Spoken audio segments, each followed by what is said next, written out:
მასწავლებლად სასერტიფიკაციო გამოცდა მათემატიკაში 2026 წელი ამოცანა ნომერი 19. A და B ვექტორების სკალარული ნამრავლი 4-ის ტოლია, ხოლო A ვექტორისა და 3A ვექტორის მინუს 2B ვექტორის სკალარული ნამრავლი უდრის 6-ო და ჩვენი მიზანია ვიპოვოთ A ვექტორის სიგრძე. აგეთ ესე იგი მოცემულობით რა გვაქვს? ჩვენ ვიცით რომ A და B ვექტორის სკალარული ნამრავლი ტოლი არის 4-ის, ხოლო A ვექტორისა და 3A ვექტორს მინუს 2B ვექტორის სკალარული ნამრავლი თავის მხრივ უდრის 6 და უნდა ვიპოვოთ თვითონ A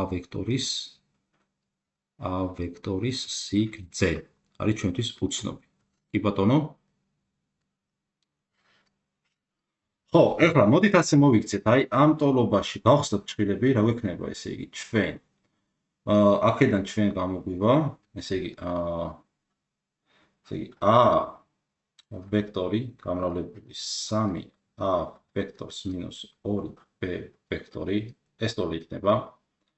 გავხსნათ ჭრილი, ეს ტოლი იქნება 3-ჯერ A ვექტორისა და A ვექტორის სკალარული ნამრავლი მინუს 2-ჯერ A ვექტორისა და B ვექტორის სკალარული ნამრავლი, ხო?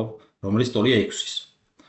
ეს აქედან რა გამოდის? ახლა ჩვენ აქედან გამოდის, რომ თვითონ A ვექტორისა და A ვექტორის სკალარული ნამრავლი წარმოადგენს 3-ჯერ A ვექტორის მოდულის კვადრატს, ხო?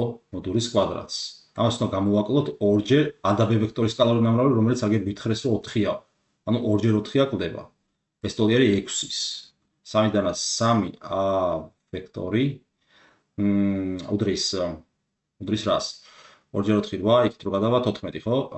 8 14 კი ბატონო, 14, საიდანაც კვადრატი, რაც რაღაც კარგად მოგჩეს. A ვექტორის სიგრძის კვადრატი გამოდის 14 მე-13, საიდანაც თვითონ A ვექტორის სიგრძე ტოლი ყოფილა.